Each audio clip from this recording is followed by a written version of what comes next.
Introducing the Leadership Journey.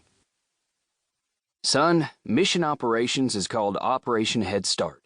It's considered a hothouse for NASA leaders. If you're coming to NASA, start there. That advice from my dad set much of the course for the rest of my life. After finishing graduate school and a tour as a United States Air Force satellite operations officer, in June 1990, I found myself at 28 years old in the Home Organization for Mission Control, NASA Johnson Space Center's Mission Operations Directorate, MOD. Although best known for mission control, MOD was responsible for all human spaceflight mission planning, training, and flight operations.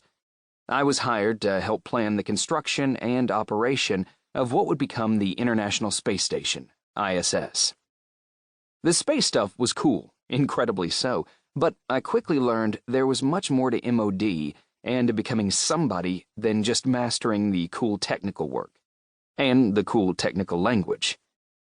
Every day in MOD, mixed in with the rocket science and space jargon, I also heard peers and managers casually using phrases such as steely-eyed missile man, tough and competent, conscience of human spaceflight, ultimate consequences, leadership, and failure. While it sometimes sounded like they were actually speaking another language with their unique geek speak and love of acronyms, the mission control veteran's straight talk and unabashed leadership focus had me at hello. I felt at home right away. Now I just needed to learn the mission control trade, earn my place among my fellows, and maybe become a leader in this hothouse for NASA leaders. No pressure.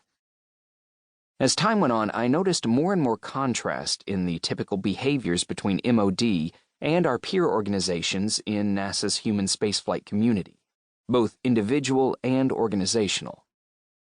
The contrast was most pronounced in the distinct moral undertone in our work, an undertone that MOD saw in righteous terms, but which others often interpreted as sanctimonious and arrogant. Woven through much of the daily MOD business was an adamant awareness of the potential, if not likelihood, for failure. This wasn't some failure in the abstract or something that happened to someone else. This was failure in a very personal and visceral way, one that could be truly catastrophic. Blow up the rocket and kill everyone on board, perhaps even innocent bystanders if we screwed up even worse. This was failure that could never be allowed, must remain impossible, and yet had happened before. Nevertheless, that scary genie had to be kept in the bottle at all costs, and we were the ones who ultimately were responsible once the operation was underway. Over the next 6 years, as I worked and learned, I was surrounded by reminders of this awesome and terrible responsibility I was now a part of. At the same time, I was struck by the reverence for leadership and problem solving. I worked on a variety of engineering challenges and studies as MOD participated in developing the space station design and prepared for on-orbit construction and flight operations. Throughout what seemed like endless redesigns and close calls with program cancellation, I worked on progressively more complex and comprehensive projects and took on higher-level leadership roles within MOD.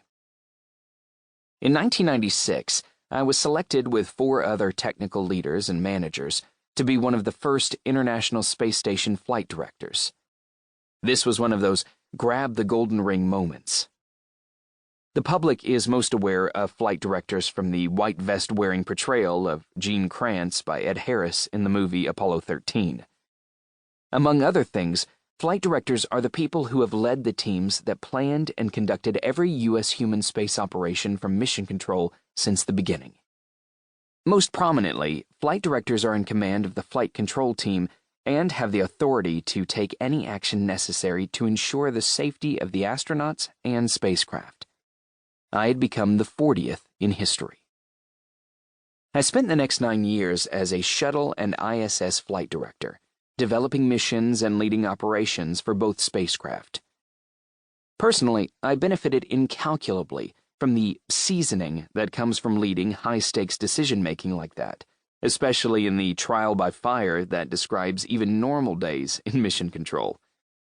More importantly, I also became keenly aware and a steward of a morality that existed in the mission control.